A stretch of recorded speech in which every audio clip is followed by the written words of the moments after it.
has turned off, sorry. Now it's open, camera. Yes.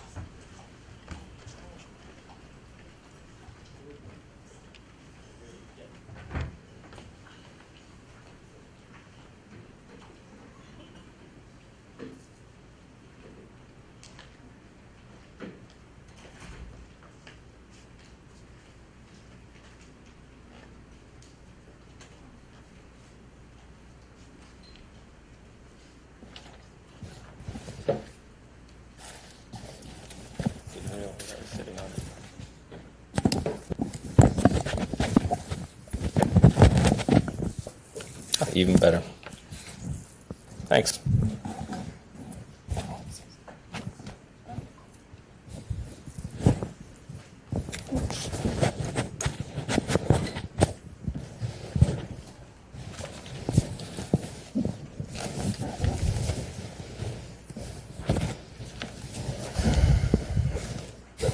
You want it inside? I'm inside, okay. That's fine. No. Thank you. Thank you. Good morning, guys. I'm a photographer.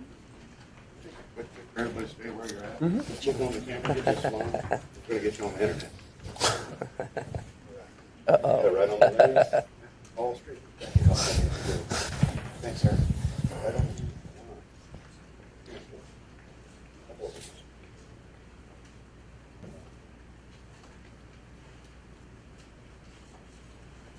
Great.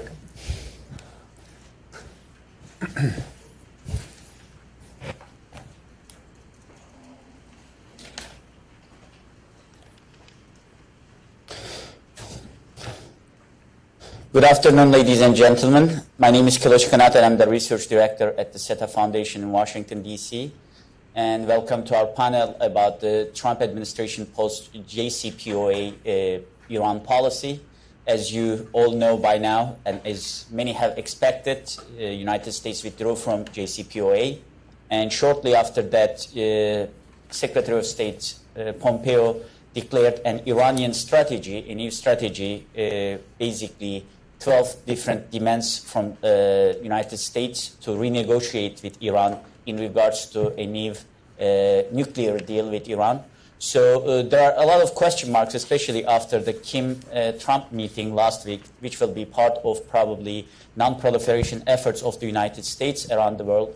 There are a lot of questions about the future of U.S. policy in the region, U.S. policy towards Iran, and we will try to find the answers for these questions with an excellent panel here, probably everybody in Washington, D.C., who writes and talks about Iran in the last 1 month, and we are very happy that they can join us today. Just a short introduction. Hussein Ibish is the senior resident scholar at the Arab Gulf States Institute in Washington. Reza Marashi is the research director in NIAC. Sigurd Neubauer is the Middle East analyst and columnist based in Washington. Barbara Slavin is the director of the Future of Iran Initiative at the Atlantic Council. And Randa is the director of conflict resolution and track 2 dialogues at the Middle East Institute. And I will have a set of questions for the panelists, and we will start from there. And following that, I will the panelists can jump in at any moment to contribute whatever the previous panelists said, and then I will open the floor for Q&A. And we will start with Reza Marashi, and educate us, why did U.S. withdraw from the JCPOA? So is it because Trump is the promise keeper? Is it because he has a strategy and he wants to renegotiate the agreement? Or is there any subtle ideological or more strategic reasons for the U.S. withdrawal from the agreement? Sure, let's just dive right in. There's no straightforward and quick way to answer this question. So for the sake of brevity, I'm going to provide a quick outline, understanding full well that this one question could be what the entire panel discusses, yeah? Yep. So I'll say 3 things that I think will kind of tie a nice little bow around this. First and foremost, there is no policy, there is no strategy, okay? Anybody that has advised policymakers or anybody that has been a policymaker either at the senior level, the worker bee level, or anywhere in between will acknowledge that it does not have the meat on the bones that necessitates any kind of policy or strategy that takes us from one issue to the next. You look at what Donald Trump says he wants to do in the region, and it conflicts with what his own administration says it wants to do in the region. For example, this idea of rollback. They want to roll back Iranian influence in the region. Okay, but they have no idea how to go about doing that. Well, on the one hand, they say they want to roll back Iran in Syria, but that conflicts with Donald Trump's predisposition to try and outsource Syria to the Russians. And I'm talking about Donald Trump specifically, not his administration, who very clearly disagree with him on this specific issue. Take a look at Iraq, for example. This administration wants to roll back Iranian influence in Iraq. They say it over and over again, but it conflicts with Donald Trump's predisposition to want to avoid anything that resembles diplomacy and nation building. And we haven't really seen any tangible examples, never mind efforts, to try and reconcile this contradiction within the administration itself. So that's one. Policy, strategy, non-existent, to put it diplomatically. Two, I think we can point out three quick prongs that are the guiding force. That's the word I use as opposed to policy or strategy. The guiding force with regards to what this administration is trying to do. One is they view Iran in very zero-sum terms. There has to be a winner and a loser. Win-win outcomes with regards to Iran by this administration are not in the offing. Yep. Two is they're trying to strong-arm Europe into adopting their positions. And we've seen this clash quite considerably. Just yesterday, Federica Mogherini gave a very poignant speech at the European Parliament that it was literally the antithesis of everything this administration has to say about Iran policy. So it's interesting to see the push and pull, particularly on the sanctions front, because the Europeans are diametrically opposed to what this administration is getting ready to do with the reintroduction of sanctions, withdrawing from JCPOA, et cetera, et cetera. And then I think the third factor that I see with regards to what this administration is trying to do on Iran is regime change. And I think we should be very direct and very open about that. But the regime change policy obviously is different as it stands today than what we did in the run-up to the Iraq War and the execution of the Iraq War in 2003. I think the opening salvo with regards to regime change coming out of the Trump administration is economic warfare. They haven't been shy about it. You don't have to take my word for it. All you have to do is go and read their public pronouncements, their public statements, and the roadshow that they're currently executing right now in Europe, trying to put it diplomatically, convince, to say it honestly, strong-arm the Europeans into acting against their own interests by essentially threatening them with economic warfare. And I think to tie the nice little bow around all of this, I would say that it's going to be difficult, not impossible, but difficult for the Trump administration to execute this. I think the rhetoric isn't necessarily going to match the reality. This is an effort to throw a bunch of jello at the wall and see what sticks, precisely because there is disagreement within the administration itself on how to execute all of this, never mind whether or not it's the actual proper direction to go in.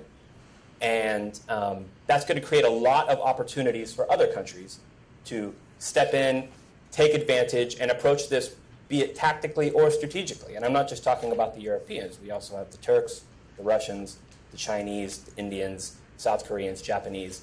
All of them have a variety of interests, significant or perhaps less significant with regards to Iran and what Trump's Iran policy or lack thereof is. And that's going to manifest over time and I think complicate in various ways the execution of what this administration is trying to do. One more question, just to get the perspective of the Iranians about this decision. So how did it change the balance between, for example, the hawks and the moderates? Is there an I told you so moment right now among the hawks in Iran? No question. No question. It is a vindication of everything that the most extreme elements within Iran's political system have been saying with regards to America's ability to make promises and keep them. Now, that being said, I do think that the proclamations of President Rouhani, Foreign Minister Zarif, and other like-minded officials in Iran, I do think the declarations of their demise are a bit premature. What the Iranian government sought to do in 2013, above all else, was try and repair the gap between state and society. And the biggest way that they sought to do that was to try and resolve as many problems outside the country so that they could focus inward. Plan A was fix relations with America, Europe, and maintain relations with Russia and China. Plan B, if America didn't play ball, was get Europe, divide and conquer accordingly. And Plan C was fall back on what they did from 2005 to 2013, which you can't call it a success, but they survived. Yeah. Well, it looks like it's Plan B now because of what the Trump administration has done. So rather than seeing this increase in divisions within the Iranian political system. I think you see divisions that have always existed. It's always been a very fractious political system. And I think you've seen the heat turned up on people that did execute Rouhani's policy with regards to the United States and JCPOA. But Mr. Khamenei himself knows that he needs Rouhani's and Zarif's of the system just as much as they need him. Because Iran is under siege right now. There's no other way to say it. So unity is going to be, and I think Khamenei, he didn't even allude to this. I think he said it very directly in his last couple of speeches. That's going to be, A, the image that they try to portray going forward, but B, it's actually going to be what they try to execute. This idea of getting the band back together, we're stronger together. They're going to make a concerted effort to try and keep this going forward. I'm not saying that they're going to succeed with 100% certainty, but I do think that's going to be the guiding principle in what they do going forward. So as I understand that there will be a two-level game for the Iranian moderates. So who will be their partners domestically and internationally? Well, I am of the opinion that President Rouhani internally has built arguably the most cohesive and broad-based political coalition in Iran since certainly the end of the Iran-Iraq War, if not since 1979 when the revolution took place. Arguably, everybody except the most extreme elements of the political system are loosely participating in this coalition. Okay? Yes, they have differences of opinion when you go from one foreign or domestic policy to the next, but they haven't turned against each other because they understand that the only alternative to working together is what was running the country from 2005 to 2013, and they all don't want to go back to that. Okay? So that's on the domestic level. On the foreign policy level, it's a much more challenging environment for Iran. Their overtures to the Saudis and other regional actors, whether or not you believe they were serious, have not been responded with the same level of interest as Iran has been displaying since 2013. I think it's safe to say at this point there's zero interest on the part of the Saudis and the Emiratis to engage Iran diplomatically. The Qataris were a gift to Iran, given the blockade. The Lebanese, I'll let you talk about that. I think it's fairly straightforward. So Iran is searching for friends and partners, and I do think that as a result of what the Trump administration has done, it's created an opening for Turkey. And I don't think the Turks are in favor of what the Saudis and the Emiratis and the Israelis are doing. And I think it's created an opening for the Russians, which I really want to talk about a little bit later, because Russia is going to be flexing its muscles in the region in ways we haven't seen in quite some time. Yeah. And Barbara, can you talk a little bit about the U.S. strategy and evaluate if it is a strategy, policy? Because as you may recall, in January, Tillerson had this Stanford speech, which was considered as a serious strategy, and then it fell apart. And now we have an Iranian strategy speech. Everybody in the world is curious about if it's a speech, if it's a policy, if it's a strategy. What is that? Yeah, well, I'll second first. Thank you, SETA, for inviting me again. I'll pretty much second what Reza said about it. I think this administration has had an attitude, not a policy, toward Iran since the beginning. And I do think that the fact that President Trump campaigned against the JCPOA was one of the main reasons why he left it, because it was Obama's achievement, not his. And if he could somehow recreate a situation with Iran like the spectacle he just had in Singapore, I think he would be the first to do it. But there are a lot of reasons why that's not possible. Pompeo's speech was really quite amazing. I mean, it was a wish list. It was a series of demands.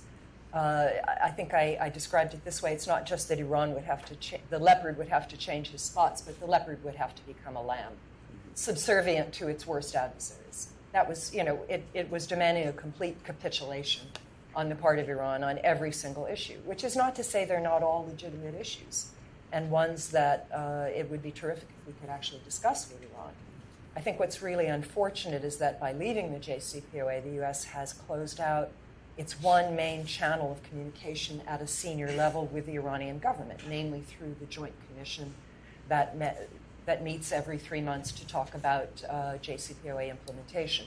So we now have no channel. The U.S. would have to request a meeting at a high level with Iran. That's highly unlikely. Basically, we're using the Europeans as a kind of go-between with Iran. It's a reversion in some ways to the early Bush administration, if you may remember, after Bush put Iran on the axis of evil, and then there was the revelation of the Iranian nuclear program. Britain, France, and Germany began a dialogue with Iran and would communicate whatever it was that they had achieved to John Bolton, then the Undersecretary of State for Arms Control. So we've kind of reverted back to this pattern. But, the sad thing is that there was a concrete achievement that represented high-level U.S.-Iran dialogue for the first time since the revolution, authorized public, and that's all been thrown away now in the interest of what? There is no replacement.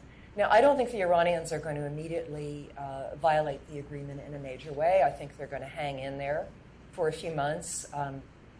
I've advocated that they wait at least until our midterm elections, because by then they'll know how stringently the Trump administration is going to reimpose sanctions, whether it's really going to enforce what it says it's going to do. And they'll also know whether Trump has kept control over the U.S. Congress and how politically strong he is.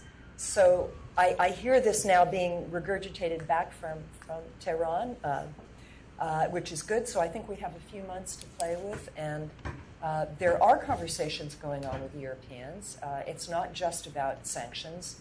I was at an event recently with our Assistant Secretary of State for Arms Control, Chris Ford, who said that they really very sincerely want to talk to the Europeans. They don't want to sacrifice the understandings that we reached before Trump left the JCPOA on not just the nuclear deal, but on a number of regional issues. So they're still interested in having this conversation with Europe. Needless to say, Europe is focused on how it can save what's left of the Iran deal. So, we'll see. I mean, the Europeans have asked for carve-outs for some of the big deals, Total's investment in a major gas field, Siemens, others have asked for carve-outs. Will the Trump administration grant them? If it does, then, its policy of maximum pressure toward Iran falls apart. If it doesn't, it's got an even bigger crisis with Europe at a time when transatlantic relations are already very severely strained by the trade war over aluminum and steel and the abysmal behavior of our president at the G7. So, we have a few months here. We'll see how it goes. Just to follow up, a highly hypothetical question. So, as you may recall, when Tillerson announced that there was a back channel with North Korea, President Trump basically sent a tweet and basically killed that process, or it seemed like he killed the process. But the unpredictability of President Trump led a Kim-Trump meeting in Singapore this weekend, right? So can we expect anything like that? I hope... Because inconsistency is our only hope at this point, so... Yeah. I hope that there is a very wealthy Iranian-American real estate magnate living in Queens or on Long Island or Manhattan or someplace who's known Trump for a long time and may be whispering in his ear. I mean, that would be wonderful, telling him that walking out of the Iran deal was really not a good thing to do. But, there's so many differences between the two systems, the two countries. With North Korea, it was tailor-made for Trump. You have one decision maker, one decider in Kim Jong-un who can meet with Trump. With Iran, you don't have that. Even the supreme leader is not the sole decision maker. And also, there's a question of Iranian pride after the way they've been treated by this administration. It's not just a matter of rhetoric. Significant harm has been done to Iran and Iranians by this administration, beginning with the travel ban and going on from there. So to sit down with Trump, I think would be very difficult from the point of view of Iranian pride. He would have to really make a significant offer. He would have to apologize for some of the things that he said and done, and I don't see that happening. So as much as I would love to recreate in, I don't know, where would it be? In Istanbul, right? What we just saw in Singapore, I think it's really unlikely. Okay, thank you. And Hussein, does the Saudi and UAE bloc consider this as a victory? And if so, what are their next steps about Iran? Yes, I think they do. I think the GCC is split pretty much in half. Saudi Arabia, the United Arab Emirates, and Bahrain are very, very happy about this turn of events. The other three have different points of view. Oman is disappointed. They were crucial in helping to start the negotiations, and I think they really had a stake in being part of that. Kuwait is very, very nervous about anything that exacerbates the sectarian tensions in the region. They want nothing to do with it, and they're fighting very hard to keep it out of their society. And anything that turns up the heat on that makes them nervous for domestic issues. And with Qatar normally probably would be very close, if not part of the Saudi-led bloc. But two things. First, there's the gas field they share with Iran, which requires them to have a good working relationship with Iran that is different than the others. I mean, they have an existential interest in that. And the blockade that they call blockade, the boycott that the quartet calls the boycott, really means that they are dependent on Iran for overflight routes and various other things. So they have to be very careful about this. The first group certainly sees this as a victory. Now, they really did not care much about the JCPOA in terms of the nuclear file. They were nervous that the JCPOA would be the beginning of a broader rapprochement between Iran and the United States. This did not happen because really Iran did not modify its behavior. And you know, I mean, what basically I think escaped the people who were hoping that is that Iran is an anti-status quo power in the region, generally, not in Syria, but generally speaking. And the United States is the quintessential status quo power. So how you can have an entente between a status quo and anti-status quo power is, you know, one would have to change. And since neither is going to change, this was sort of a fantasy to begin with. The other thing, though, even once having realized that that was not going to happen, they were still unhappy about the extent to which the JCPOA, in their view, gave Iran a kind of aura of legitimacy. That, in other words, Iran could do things with impunity because people didn't want to upset the balance of the JCPOA. So once you're invested, from their point of view, the problem with the JCPOA was not the terms of the JCPOA, but the way in which it constrained the behavior of the other signatories, especially the E3 and above all the United States, regarding Iran's other behavior, as its regional activities in particular, support of non-state actors, destabilizing conduct in Syria, and the state actor in Syria, non-state actors in Iraq, Yemen, Bahrain, Lebanon, etc., above all Hezbollah, which Randa will talk about, I think. And the sense that really this was something Iran could kind of hide behind. So in a funny sense, I think they, unlike the Israelis, which are just, I think, see the withdrawal from the JCPOA, and it's doomed. I mean, the JCPOA is finished, right? It's a question of how and when, not if. This thing is done, in my view, and I think everybody knows that in their heart of hearts. I think for Israel, they consider this a big victory, the Netanyahu government, on its own terms. But I think from the Saudi Emirati perspective, it's an opportunity to do other things. Now, removing this makes other things possible. It's not, in other words, it's not an end in itself, the way it is for the Netanyahu government. What they are hoping is that this results in very strong economic warfare against Iran, economic pressure, which they're already getting. But that's not enough, right?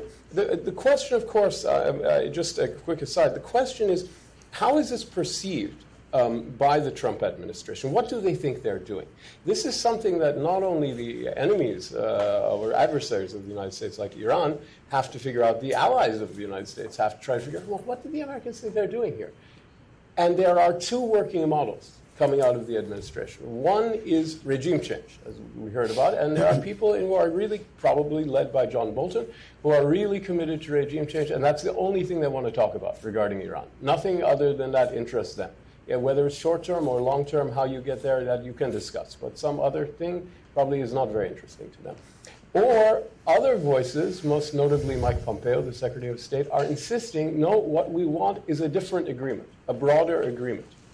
Now, from the Gulf point of view, Gulf strategy point of view, I have to figure out which is it, because it's going to depend very much. And what they can expect out of Washington depends very much on what the answer to that is. And I just want to say, like everybody else, they're going to have to wait 6, 9, 12 months when the dust settles. Right now, we're in a situation where Both Washington and Tehran think they're operating from a certain degree of strength. They think they can isolate each other. They think they can make it work to their advantage. And they're not going to be shifted from that belief until reality sets in and they find the limits of what they can achieve within this reality, within this new framework. At that point, I think we'll learn exactly how far the administration is willing to go. So what they're hoping for is not only economic warfare, but I think that the intelligent people in the Gulf know that regime change is not possible from the outside.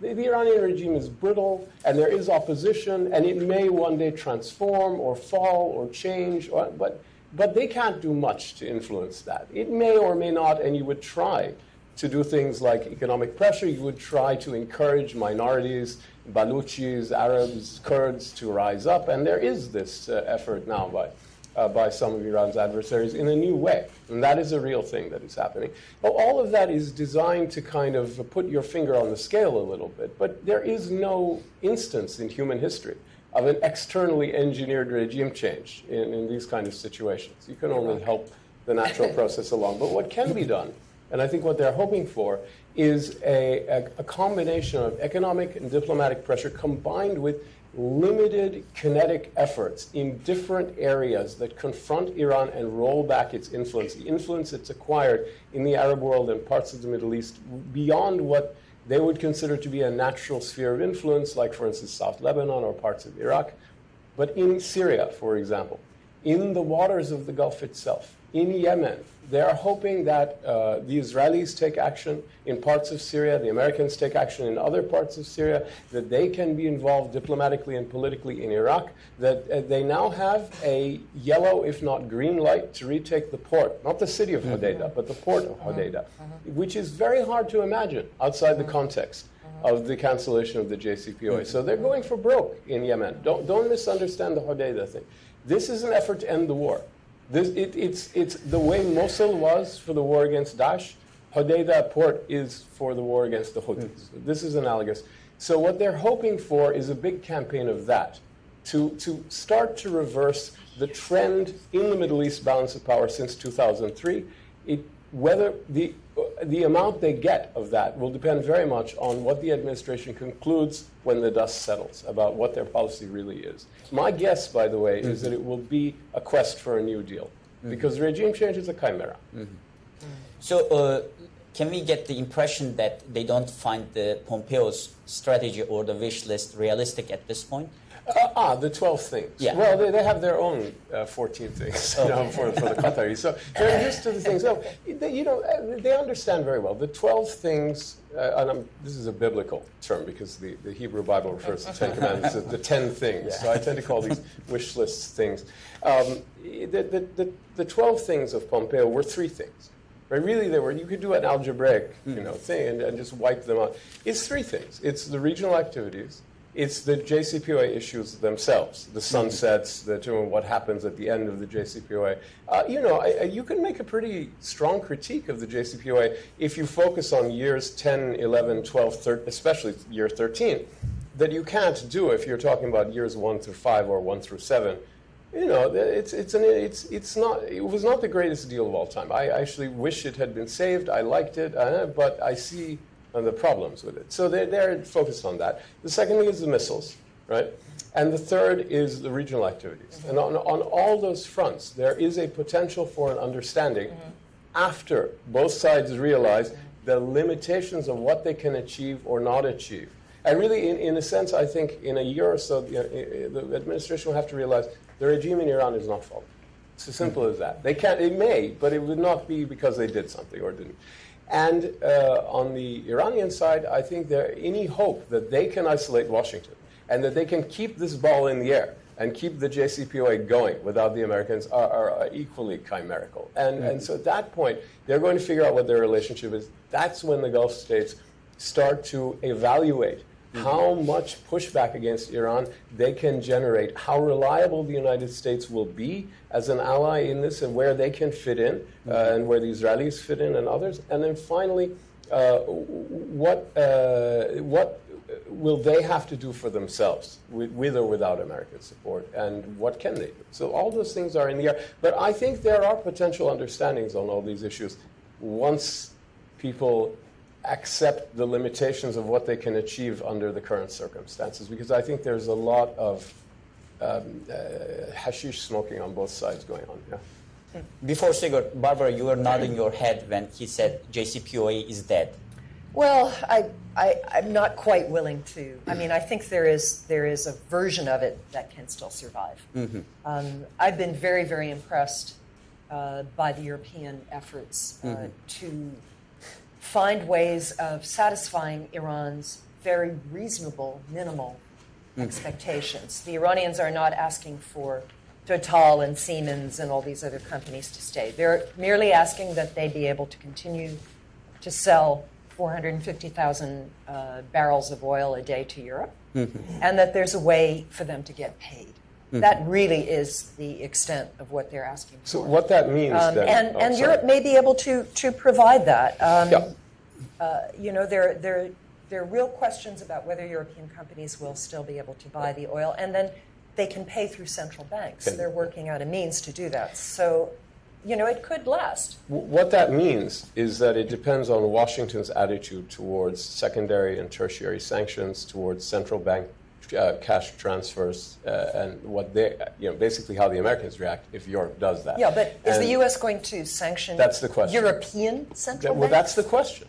So that is the question. And then the entire transatlantic alliance collapses.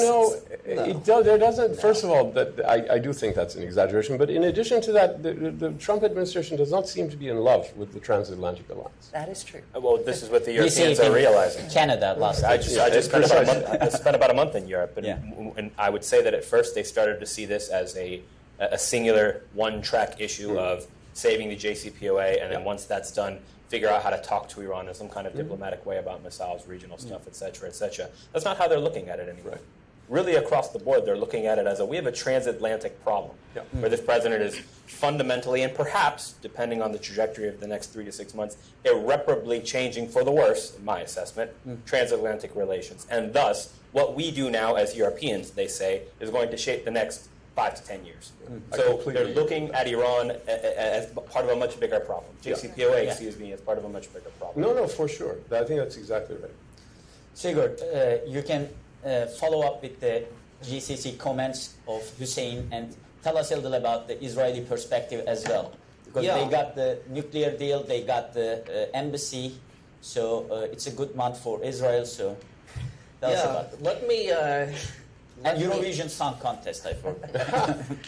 Let me begin my remarks by telling an allegory that I think is suiting for this discussion. But my second point is that I do disagree with my fellow panelists here, and I do see that there's a very clear strategy from the Trump administration, whether it is coherent in its messaging and whether it is shifting back and forth. That's a different story. But in November, I had the opportunity to attend a conference in Istanbul, of all places, and one of the people that I engaged with there was Iran's deputy foreign minister, and he gave a very brilliant speech, as they always do, of course. And which one, Arabchi or Ravanchi? I'll tell you, Kashpour. He's the head of the internal think tank in the Ministry of Foreign Affairs. Sure. Yeah. Sajidpour. Yeah. So anyways, he gave a brilliant speech, and at the very end of his remarks, he said, today is the 100th anniversary of the Balfour Declaration, which only brought malice to the world. And I thought to myself, oh, that's very interesting. And I knew that I was a guest and a speaker, so I wasn't going to create a scene. But afterwards, I saw him in the lunchroom, and I said to him, you know, I really enjoyed your speech. I thought you made some very important points, but I disagree with what you said about Israel. And he looked at me and he said, how so? And I said, look, in antiquity, the Persians and the Jews were aligned together.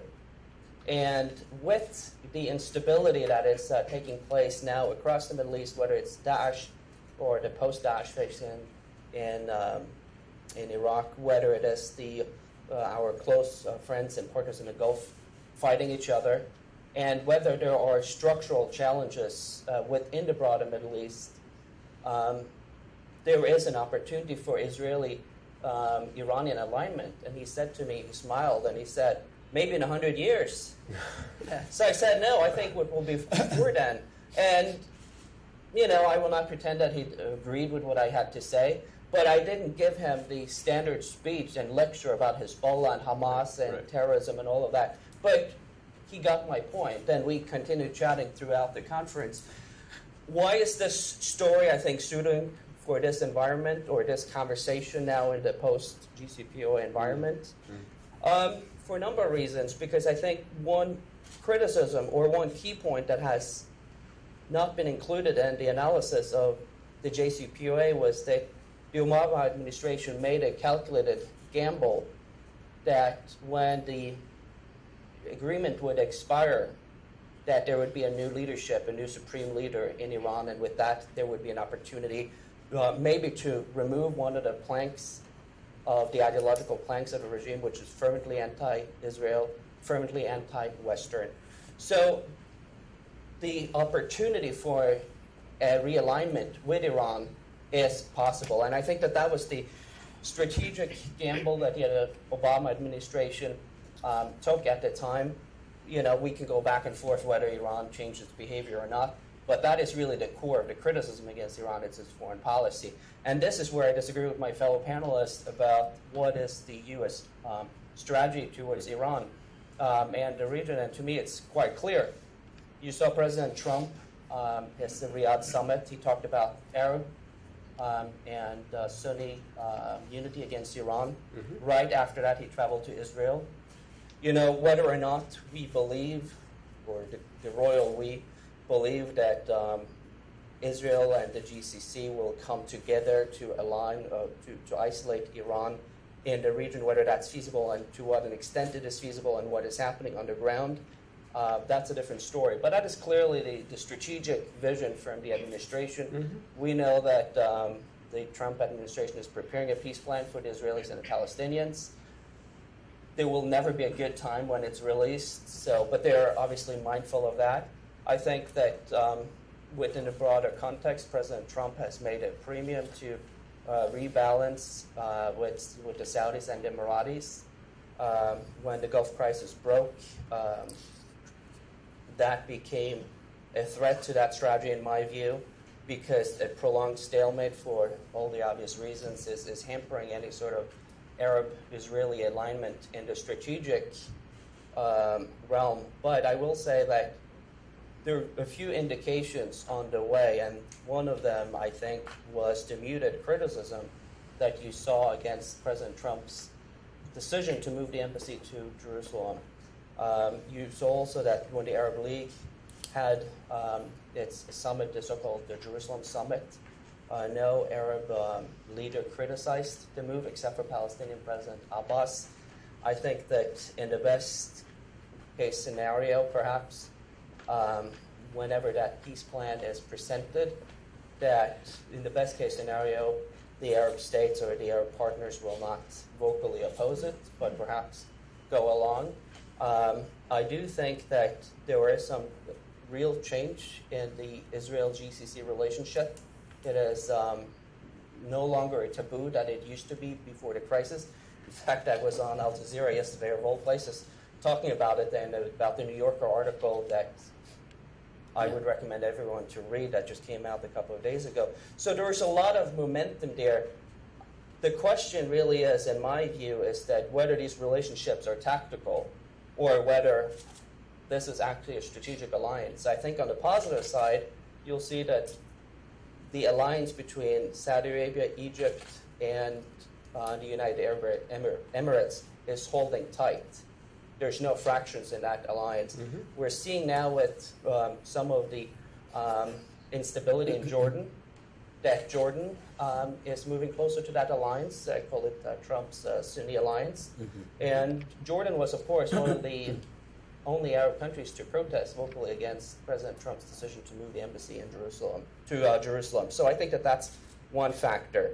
The other factors are that the permanent stalemate, if you will, or the paralysis of the Gulf where it's divided in two, gives opportunity for other actors such as Turkey, Iran, and Russia to entangle themselves in that, and that adds another layer of instability and unpredictability. But I do think that the test for how the Trump administration strategy towards Iran is going will be when the peace plan is presented. If there's a massive public pushback, then my read is that it will be very difficult for the Arab states to align with the Israelis against Iran. If it is somehow muted, then I think that that's an opportunity. But that's my read. And of course, you know, as we all know, the president has an unpredictable style. He has, I mean, I don't need to tell anybody that. But I do think that that's the strategic orientation that we're seeing. Can I add something? Barbara and Dennis. Okay, sure. Yeah, I mean, but of course it's not backed up by any U.S. willingness to put boots on the ground. And, you know, Trump has talked about some sort of Arab force that would go into Syria. That's not going to happen because everyone is completely fixated on Yemen. And waiting for Jared Kushner's peace plan, I mean, forgive me for being rather skeptical that he's going to come up with something that can be acceptable to the parties. I mean, Palestinians are very weak now. Well, that's the point, because they believe that they will pressure. They're not going to accept anything that gives them no piece of East Jerusalem, that gives them no contiguous land, that allows settlers to remain in most of the West Bank. And I can't envision a peace plan coming out of Kushner that doesn't allow the settlers to remain pretty much all over the West Bank. So if that's what you're pinning your hopes on, I'm not pinning my hopes. I'm just saying this is how I read what they are doing. Well, that is the idea. It's just it's not going to work. That's a different story. Two things about this Israeli angle. One is that I think the administration, parts of the administration, may be misreading the Arab political dynamics on Israel, in the sense that they were sure of a couple of things regarding the Jerusalem embassy move. They thought they had buy-in from Gulf countries that they did not have. And they thought that they had done the due diligence, which they had not done diplomatically. So that there was not a great deal of anger about it, but there was a categorical rejection of it. And I think they were stung by some of the language, especially the Saudi language on this, both initially and at the Arab League meeting in eastern Saudi Arabia.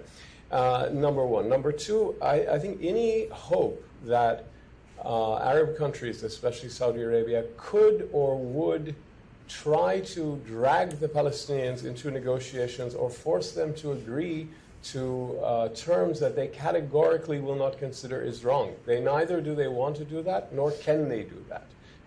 And so anyone who's constructing a reality where this is, as some people in the administration say, a regional decision. This is their language, right?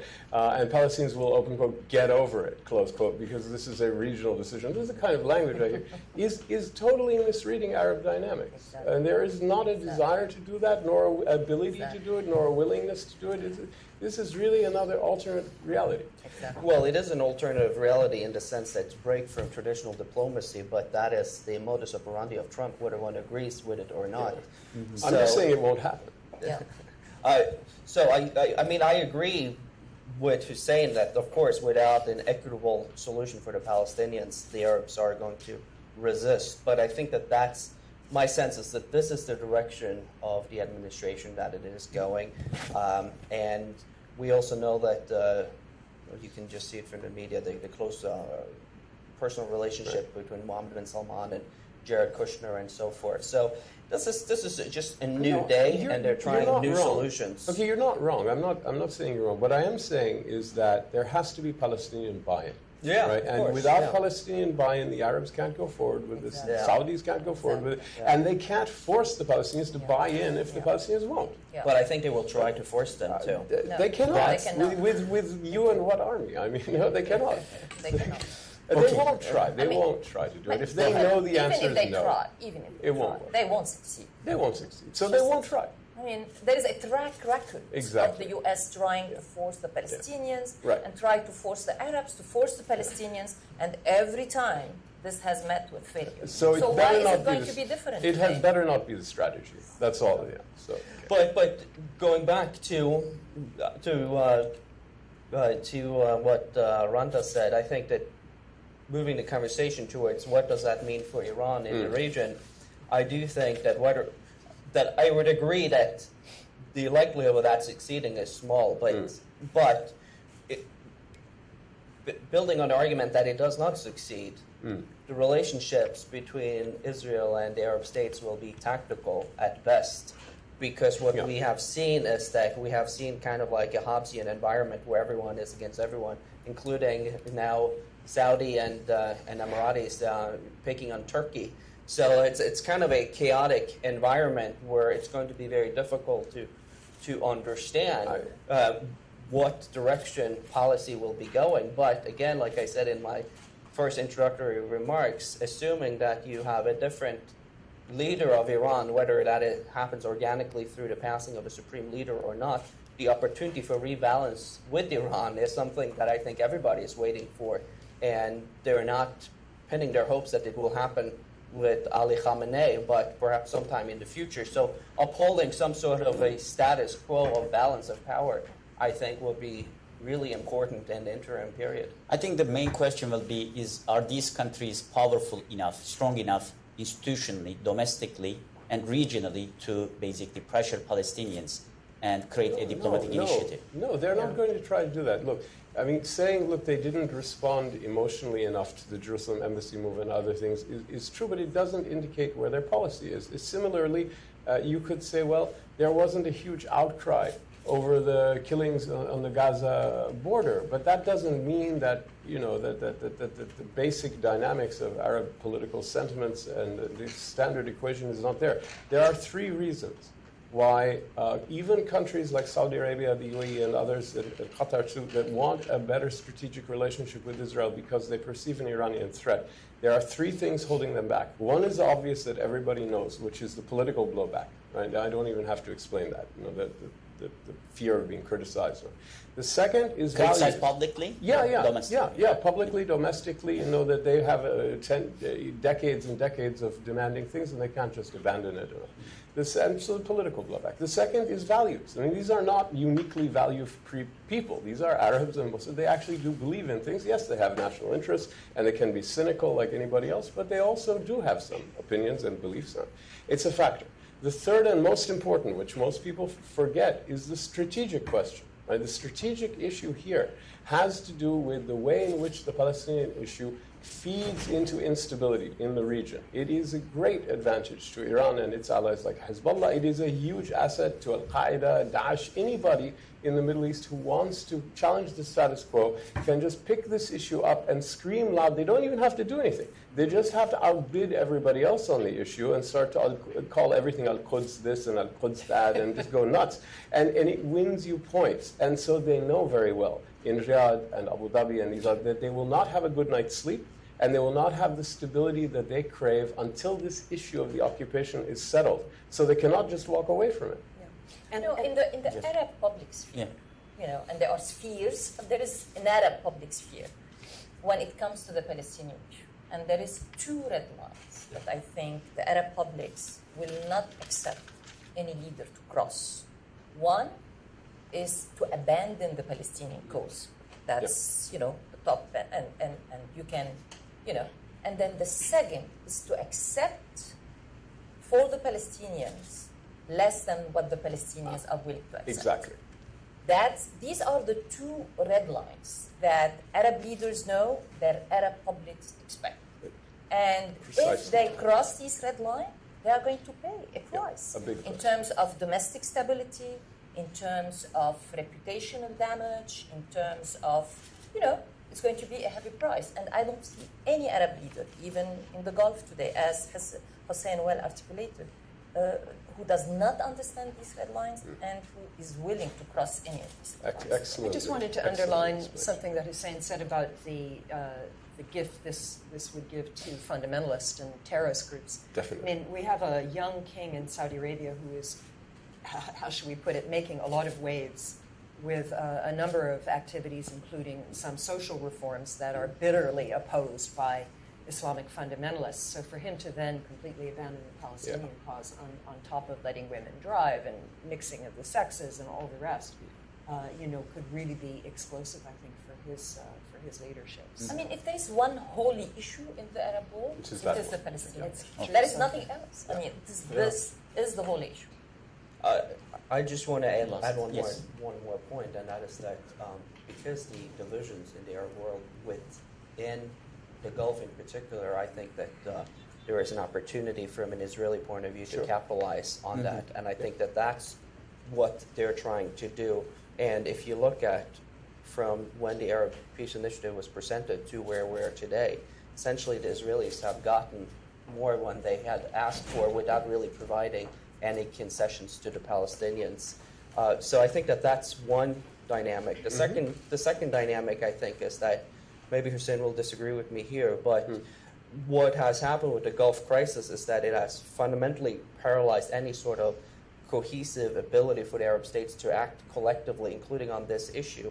And because how the PR war of the Gulf crisis, how it has played out here in Washington, both Qatar and the UAE have to deal with Israel and with Israel interest groups, for lack of a better word.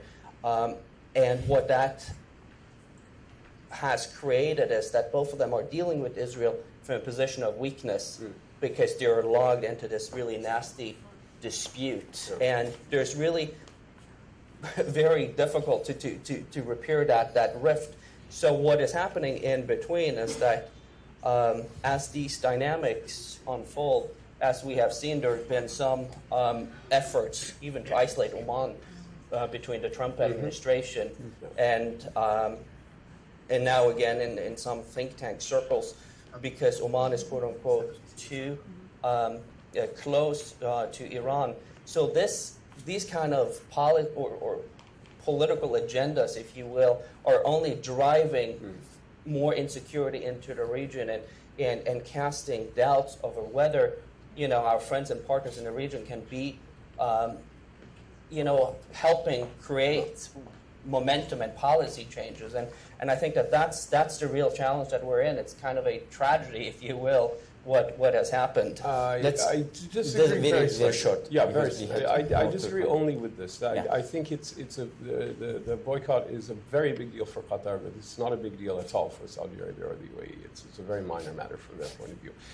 The price for Israel has gone down a lot, but that has given the Israelis an illusion that if they just hold still for another 20 years, it will keep going down. But if this is how you approach a commodity, you would think that because gold went up for the past 20 years, it would just keep going up. This is illusory. The big change is in 2002, the Arab Peace Initiative was presented as a kind of last stage then, and since then there's been an evolution about a kind of smaller steps that are confidence-building measures that it could be implemented in stages very slowly.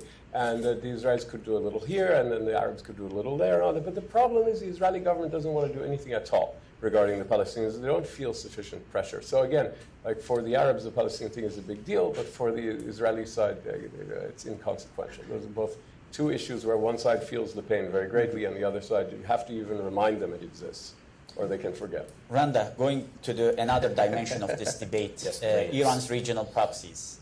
And it is one of the points that, should we say that Trump has been very consistent from the campaign to his presidency, at least rhetorically, even in his debate with Hillary Clinton, foreign policy debate, he mentioned Iran specifically in terms of the regional activities and regional proxies. So what will be, do you think, the U.S. policy towards the Iran proxies in the region? Very ambitious Pompeo speech, but do you think there will be anything on the ground? Well, the first thing we have seen is that they are continuing the previous policies of basically designating people, individuals in this organization as terrorists, and in putting sanctions. But we have been down that road before, especially with groups like Hezbollah. Even when Iran was under heavy sanctions regime, pre-JCPOA, we did not see their funding Hezbollah being affected, partly because Iran has always prioritized resources and funding, what I call the Iran Inc. regional project, with Hezbollah being its first startup and its most successful startup. But what we have, the minor difference we have seen recently is this, if there is one issue, you are talking about the division inside the GCC, the one issue over which the GCC seems to agree on is sanctions on Hezbollah. Yeah. The recent decision to join the U.S. sanctions on the Shura Council of Hezbollah was adopted by all members of the GCC, including Qatar, which in fact got Hezbollah's attention. And Oman. Yeah. Of course. Yeah. All 6 members. This is the one issue where I see the GCC united rather than divided.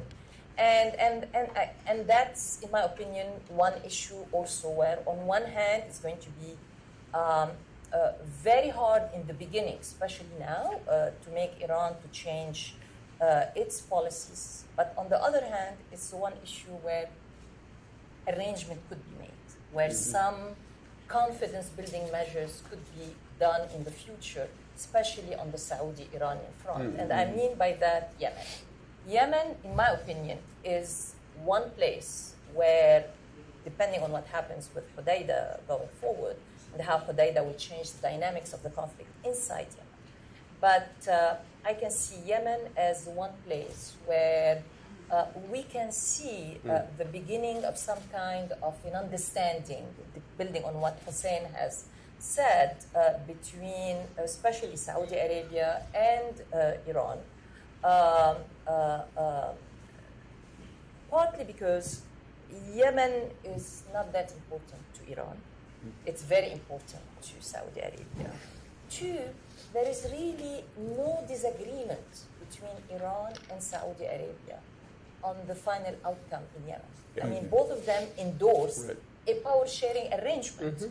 Now, and both of them agree to the UN Security Council 2216 to be the primary reference point for this power-sharing arrangement.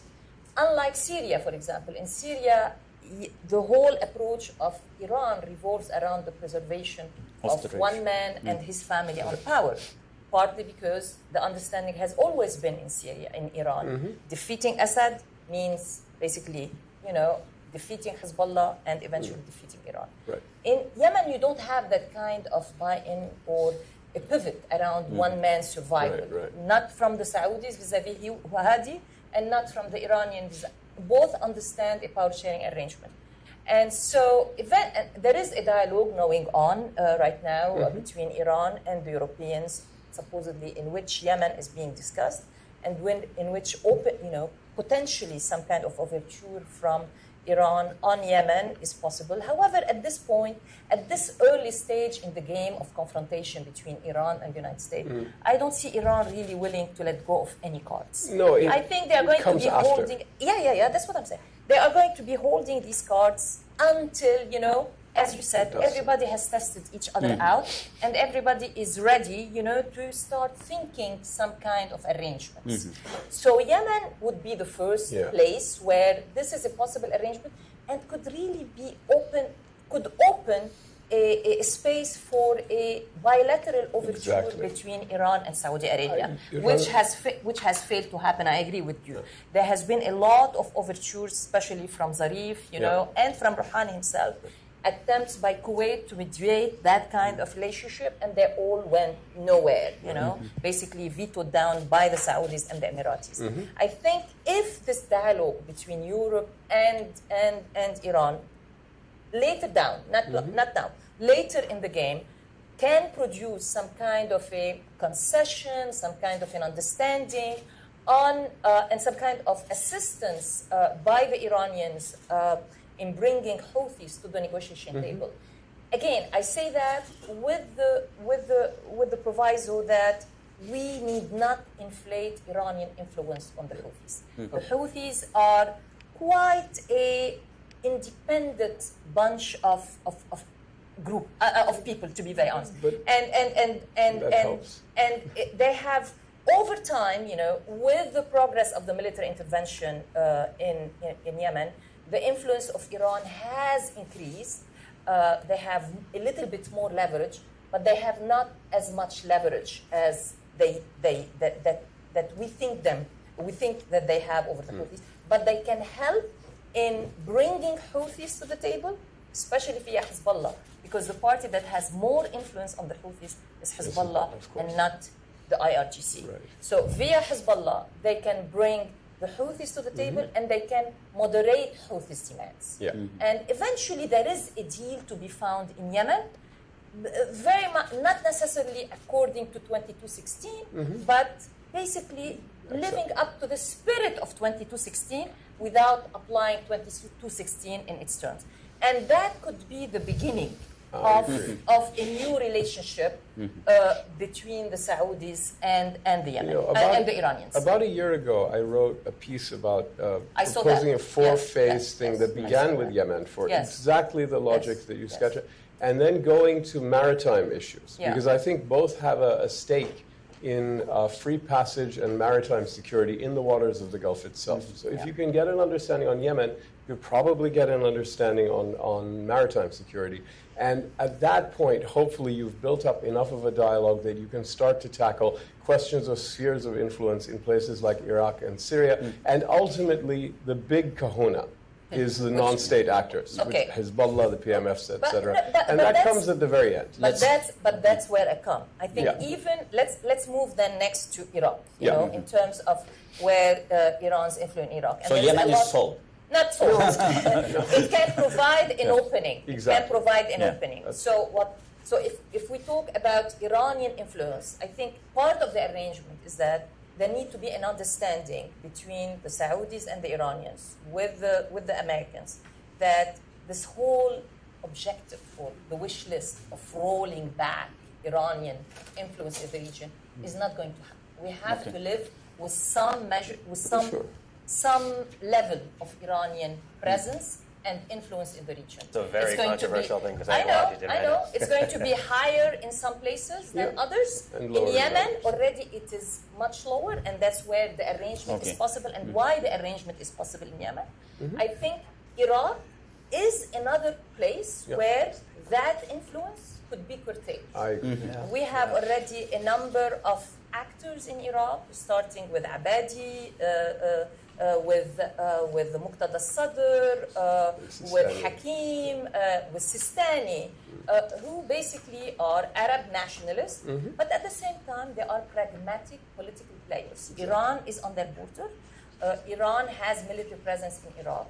You are not going to see them, calling for kicking Iran out of Iraq, but they are going through the political bargaining game, through the game of retail politics, curtail Iranian influence on Iraqi decision-making process. The critical key going forward, and that's the big problem for Iraq going forward, once hopefully there is a government in Iraq formed, is going to be what to do with the PMU. That's a big problem, because the challenge today, Iraq, in my opinion, is facing an inflection point similar to what Lebanon faced in 1990, 1991, where there was a chance then to disarm Hezbollah as part of the Taif deal, like every other militias in the country was disarmed. And because of regional conditions, because of international conditions, that process was not, completed. Today, Iraq is at that stage where there is an opportunity, if there is enough of a national consensus, but more importantly, if there is enough of an intra-Shia consensus around the issue of the PMU, to start a process of DDR. I don't think we started. I mean, to be an understanding over the rules of the game going forward. I don't see it happen now, but I can see it, at least there is an understanding on rules of the game. But it has to happen first among the Shia leadership, and especially and that process will have the Marja'iyya blessing, will have Sistani's blessing, and it needs to be done very soon enough, because who knows how long Sistani will be with us, and who knows who will succeed Sistani, and that's going to be a big issue.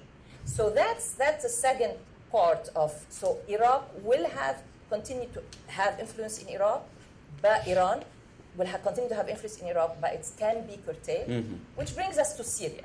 And Syria is a difficult venue to discuss influence, and it's also a place where the U.S. needs to understand we are not going to be, although our U.S. interest is in rolling back Iranian influence in Syria and preventing Iran from using Syria as a stage, to expand its influence in the region and to threaten, two Israel. of our allies, Israel and Jordan.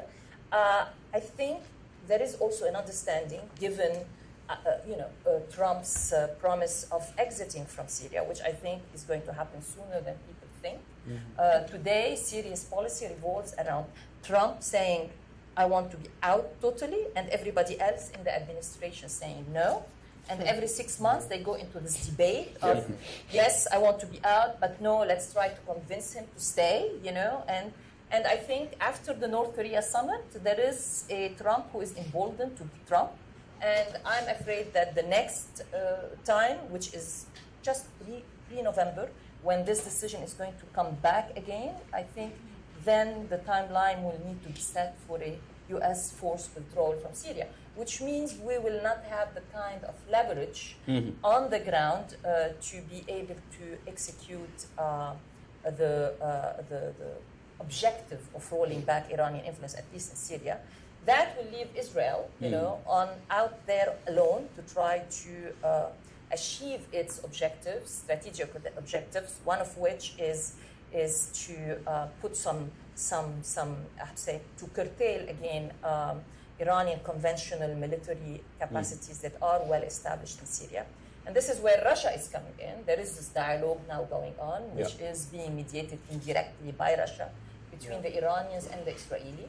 And if this succeeds, eventually Israel also has to come to an acceptance of the fact that what the best they can achieve, like they have achieved with Hezbollah in southern Lebanon, is a set of rules of the game, red lines, that neither side will cross in terms of posing a threat to the other side. And whenever these red lines are crossed, there will be a tit for tat kind of response, but that will not lead to escalation, because everybody is interested in avoiding a wider regional war.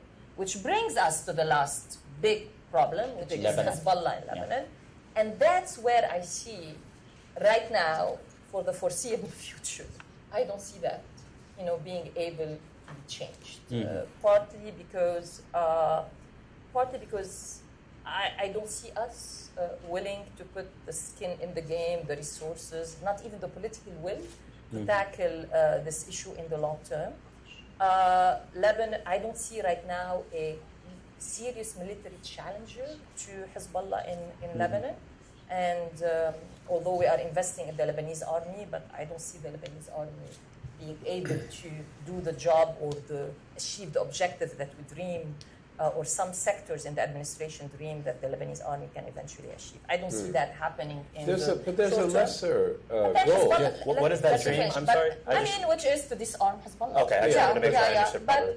But I think, again, Hezbollah, we have to understand Hezbollah and why Hezbollah is able to survive despite sanctions, despite all the pressure that's being put on it in the Gulf, despite its military intervention in Syria.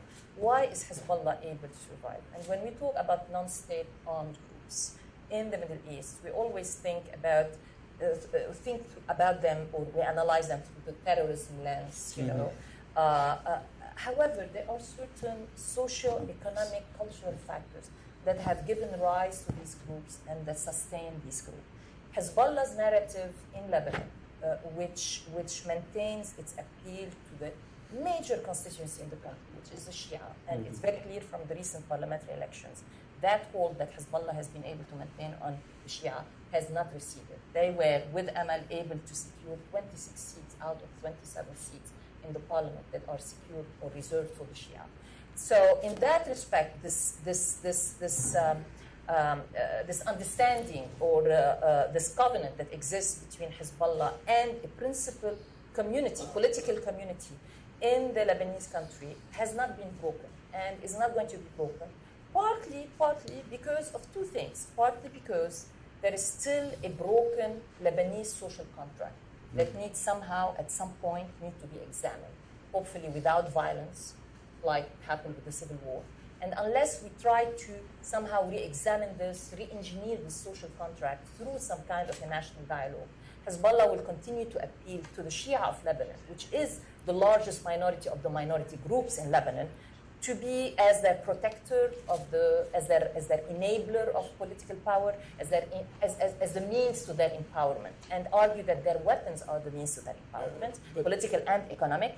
And then second, there is this important pillar in the Hezbollah narrative, which holds still sway, not only with the Shia of Lebanon, but with a large segment of the Lebanese population, which is the defender against Israel. You know, there is a large border, there is a long history of Israeli invasions of Lebanon, of Lebanese army incapacities to defend the Shia, and of collusion between certain Lebanese groups and Israel historically. Right. This holds, this what reinforces the narrative.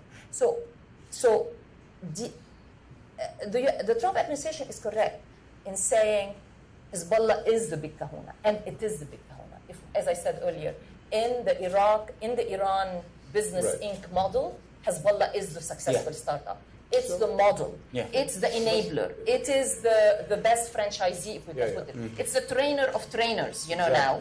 However, it is going to be very difficult for outsiders to attack, to address this issue. It has to be an internally driven process. There are two angles. So everything you said is 100% correct. But to complicate it a little bit, there's Hezbollah in Lebanon and its role as a Lebanese family, which is what you're talking about. And I agree with you. It's not at all in the realm of possibility to really change that under the current circumstances. But what is on the table, I think, and what is more relevant to the Iranian role in the region is Hezbollah's role in Syria. Presence in Syria, role in Syria, and then its presence in Yemen, its presence in Bahrain, its regional. There are two Hezbollahs. There's Hezbollah, the Lebanese Shia militia aligned with Iran. And then there's Hezbollah, the vanguard of Iran's network of non-state clients and friends and allies. And the trainer of the trainers, as you said, exactly. So I think the second iteration of Hezbollah, which is a relatively recent phenomenon, is something that can be addressed conceivably in the medium term. It's a fairly new thing. The Lebanese iteration of Hezbollah and its militia and all that, I agree with you. Randa will say, and then we will open the floor for questions from the That's why I disagree with you. Partly because I think Hezbollah is today what always aspired to be. Oh, sure. Hezbollah, from its founding in 1982, after the Israeli invasion, and then later, officially through the 1985 letter announcing its presence to the world, has always aspired to be a regional actor. Yeah. The Arab-Israeli conflict was that space. But it doesn't present itself as a regional actor. In Lebanon, it talks about its cedars everywhere. Yeah, but now it has transcended this. Hezbollah in reality, but and Hezbollah today, at the leadership level, at the mid-level cadre level, but also at the constituency level, is interested and sees its regional role as an integral part of its So you're saying there's no difference? No. For them, there's no difference. You may be right. Insofar as there is a difference, then you could maybe deal with it. If you're right and there's no difference, then you look, in Syria... I think there is, but... Look, in Syria, I can see it basically, as Rouhani recently supposedly told Macron in an interview, in a phone call, that we can consider military withdrawal from Syria. I mean, come on, even for Hezbollah. The IRGC is not that present, I mean, in terms of specific, in terms of numbers, the big numbers in terms of proxies are Hezbollah and the Pakistani and the Afghani and some of the Iraqi militias. But, I mean, a whole unit of Hezbollah can easily be integrated into the Syrian army. Yeah, I understand. Okay. Right? Yeah, Put yeah. on Syrian uniforms. Our audience So- has been very patient, so let's No, your point's taken. go back to them and get some. I will collect the questions. Yes. Please identify yourself. I'm Peter Humphrey. I'm an intelligence analyst and a former diplomat. As one Muslim Palestinian said to me, if you really want us to take a peace plan seriously, don't give us a Muslim and don't give us an Orthodox Jew. Give us a Lutheran or something else.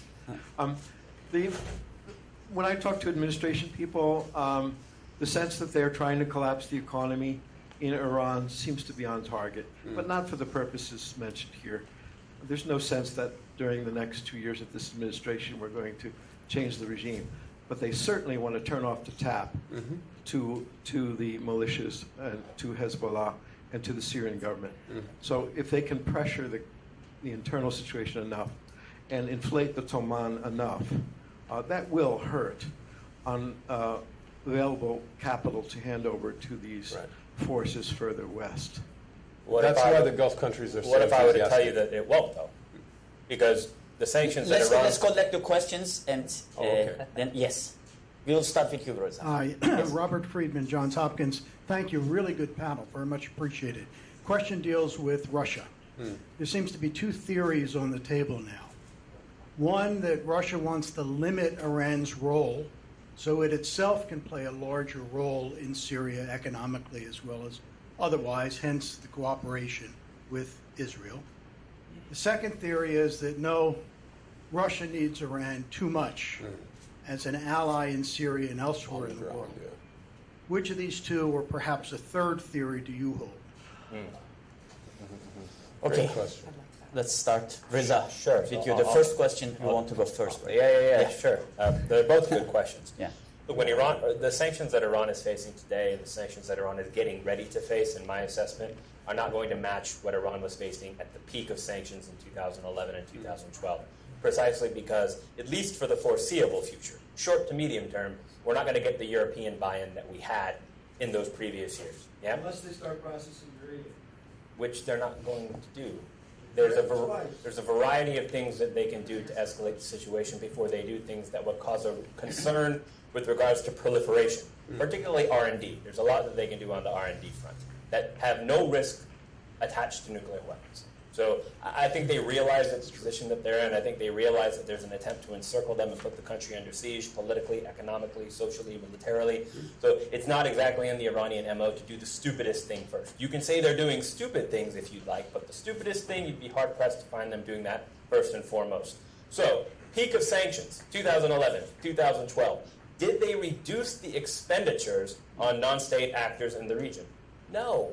Just like I would argue that they haven't increased the amount of expenditures towards non-state actors in post-JCPOA era. That's a very popular talking point amongst the crowd that sought to kill and successfully killed the JCPOA in Washington. But there's no proof to demonstrate that the expenditure increased. A priority is a priority is a priority. Iran's policy in the Levant has been directed by Mr. Khamenei himself from the outset of the Iranian Revolution. And the money comes from Mr. Khamenei's budget, whatever. Yeah, the money doesn't come from the exactly. That's approved by the Majlis, etc., etc. Exactly. It's outside. So, I would argue, if you want to address what it is that you really want to address, which is Iran's influence in the region, whether it be non-state actors or elsewhere, then we have to accept the premise that durable solutions to conflict require the buy-in of every country with the capacity to wreck the solution. And if you start with that premise, then you can get somewhere. If you adopt the policies, not even policies, if you adopt the approach of this administration, which doesn't believe that all parties need to be at the table, then you're going to make things worse before it gets better. That would be my assessment. And then to your question, very briefly about Russia, I believe that the Russians are essentially drawing a line right down the middle of the Middle East as they increase their influence. Israel notwithstanding, another can of worms altogether. I personally believe the Russians are saying everything south of this line, Saudi, GCC, etc., that's your sphere of influence, America. Everything to the north, that's our sphere of influence. It's not to say that we can't play in yours and you can't play in ours, but if you try to do weaken, destabilize, and overthrow governments and start wars, then it's going to be a problem. Can I Randa, say something? yes. In terms of Russia, I mean, I've been following closely, and we do track 1.5, US-Russian track 1.5 on Syria at MEI. And so we follow closely the Russian angle on Syria. So there is this now ongoing negotiations, indirect negotiation between, you can put it, Iran and Israel, mediated by Russia. And compared to like 3-4 months ago, I could say that there is Russia now sees itself as having more leverage in getting the Iranians to make some concession on the issue of red lines. And what are these red lines? Than it was 6 months ago. And then when you push the Russian as why you have this leverage.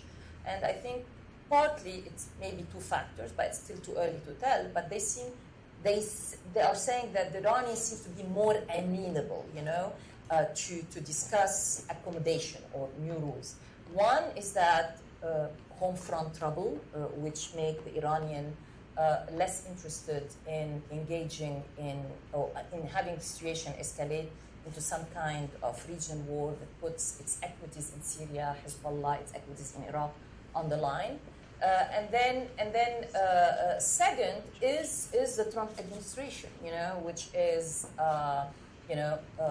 maybe Iran basically saying that with this administration, Israel might be less risk averse and will be more willing in engaging in this war and wanting to prevent this war. So there is this increased leverage that the Russians themselves are saying they have now over Iran, which they have not had to date. Because the debate, as you well know, with Russia and Iran in Syria is Russia willing and able? And I think there is a willingness on Russia's part in Syria, partly because of Russian consideration and Russian interest, especially economic interest in Syria. But there is now but the question has always been about Russia's abilities, Russia's leverage. And it looks like, at least these days, Russians are saying there is somehow opportunity for enhanced leverage. Barbara. Bibi Netanyahu goes to Moscow every 5 or 6 weeks. Yes. Yeah. He hasn't been in Washington that often. He knows very well that it's Russia that can play a key role in this area. The Iranians are more dependent on Russia now because of U.S. withdrawal from the JCPOA. They were just at the Shanghai Cooperation Organization and lots of meetings between Iranians and Russians. So even if they're annoyed with them, and they often are, they still have to have a good and productive relationship with them, and not just in Syria. So I agree. I think Russia is really key here. The Israelis have a few demands. They don't want Iranians they want them, 40, 60 kilometers away from the border. They don't want precision-guided missiles in Syria that can hit them in the case of the war. So, they're making their demands very clear, I think, to the Russians. And the Russians are mediating.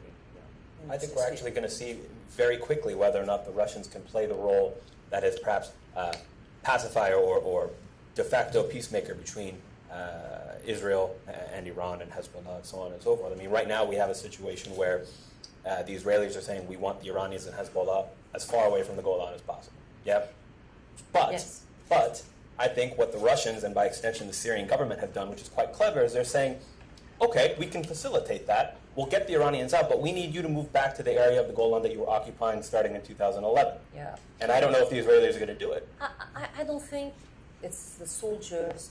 I don't think it's the IRGC or Hezbollah being within 15 kilometers or 20 kilometers that matters to Israel as much as the other point that you mentioned, which is the precision-guided missiles. Yeah. Their production, their delivery to Hezbollah, and and the youth. Really worries. Exactly. I mean, the Israelis, I think this is what matters. This is what matters. Whereas in terms of whether there are a few hundred IRGC or 1,000 Hezbollah within 40 kilometers or 50 kilometers, I think that's important, but it's not a crucial. The critical Israelis issue. really worry that they Yeah. would suffer massively if there's a major new war, that it wouldn't be like 2006 with a few It's going to be an here and there. expanded war. It's going to be Yeah. a Syria-Hezbollah war, but at the same time, Iran needs to worry also. It has Sure. a lot at stake here. Sure. It has a lot of equities now in the region, and all of these equities are going to be put on the line at a time when you have this regional environment and this international environment that's not pro-Iran at all.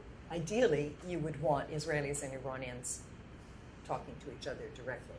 And if we had an administration with real creativity, we would be supporting that instead of bulking up the Israelis and the Sunnis. But So that's for another we administration. are assuming that Russia is filling a void in Middle East. We are not assuming that Russia is pushing back U.S. influence in the region, right?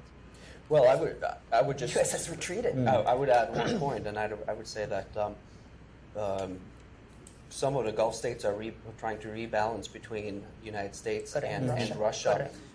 You surely recall that the Crown Prince of the United Arab Emirates, he was supposed to come here. It was unclear whether he chose not to come or whether he was not invited. Either way, he went to Moscow last week, and that was definitely a message. Whether there will be substantial developments on that, that's a different story. It happened with the Saudis as well, buying S-400s. What do you mean? Let me just finish. Sure, and right after the Qatar crisis erupted, when Trump infamously tweeted against Qatar, that day the Emir of Qatar called Putin. So we have seen these kind of maneuverings going on. I think that despite or where we are today, I think that Russia does not really have an entry point into the Gulf. And I think that the status quo right now is set for a long time. But I do think that the Russians will try, and we've seen this game really from Georgia onwards, when there is an opportunity, they will move in. And we have seen some efforts, including to get Russian buy-in into the conflict in Yemen. So I think that there will be some maneuverings there, but I don't think that they will be a game changer per se. What all that means, Randa, the last. What all that means is that Russia's role in the Middle East, except in Syria, is as an alternative to the United States. Yeah. People use it as a foil to get leverage with Washington. Now, in Syria, Russia is present. There's a military presence, especially air, intelligence, other things. There's a real buy-in in Syria. The real question for Iran and post-JCPOA U.S. approach to Iran vis-a-vis Russia is to what extent do Iran's broader regional ambitions and agenda, especially post-JCPOA, put Russia's gains in Syria, which are very considerable and came at relatively low cost, at risk?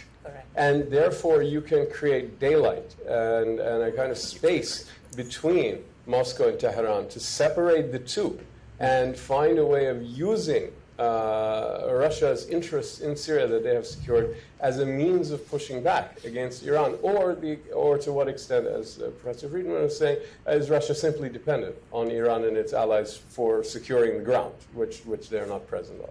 And I think Russia is also testing the limits of how far it can push Iran and Hezbollah in Syria, and we have recently seen the altercation, on the border, on the Lebanese-Syrian borders, when you had Russian units coming in and trying to occupy areas that was where you had Hezbollah and Hezbollah military presence, and eventually the Russians were forced to leave it, and then the Syrian army came in and took over those positions. So I think even in Syria, Russia is going to be testing where it can push the Iranians, how far it can push the Iranians, and then maybe on the military, presence, it cannot push the Iranian in terms of really forcing them to leave, and which I don't think Russia wants to do that. But the best it can push them on is on these red lines that they are trying to mediate between them and the Israelis. It's going to be much harder to test that if their U.S. forces are withdrawn from southeast Syria. Yeah. That is going to open much more space for Iran and its allies to really consolidate their presence on the ground in most of the country, and it will be harder for Russia to act more independently. Can I add something? Can I add something here? I think the Yes, time. Look, we have. There were, I think, maybe 2 years ago, there were policy options. We have many U.S. interests. We have vital interests. We have strong national interests. We have important interests. And there were policy options 2 years ago where these interests could be, achieved, could be safeguarded.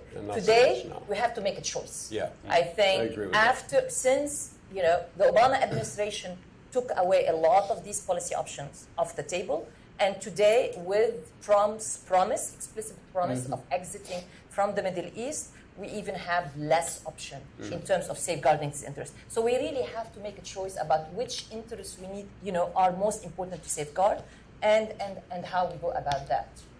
I know there are more questions, but the gentleman over there opened the Pandora's box by asking a question on Russia, so we can have a whole separate panel on that. We are concluding the panel here. We want to thank the participants, the panelists, and we want to thank you. And tomorrow we have another panel here in regards to the Manbij agreement between United States and Turkey. If you can join us, that would be great. Thank you very much, and please join me to...